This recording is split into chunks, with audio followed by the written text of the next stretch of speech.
১৯৯৬ সাল ২১ বছর পর শেখ হাসিনার নেতৃত্বে ক্ষমতায় ফিরে আসে আওয়ামী লীগ। দলের সাধারণ সম্পাদক ও স্থানীয় সরকার, পল্লী উন্নয়ন ও সমবায় মন্ত্রণালয়ের দায়িত্ব পান মোহাম্মদ জিল্লুর রহমান।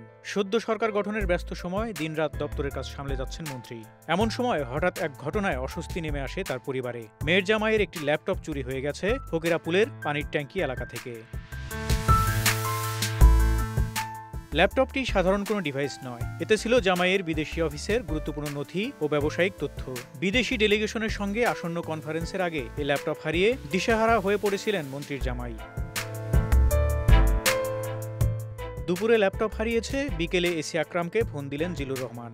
আকরাম সাহেব সম্বোধন করে জিল্লুর রহমান বললেন, আপনাকে ছাড়া আমার গতি নাই, খুব জরুরি দেখা করুন। রাতেই আকরাম দেখা করেন মন্ত্রীর সঙ্গে।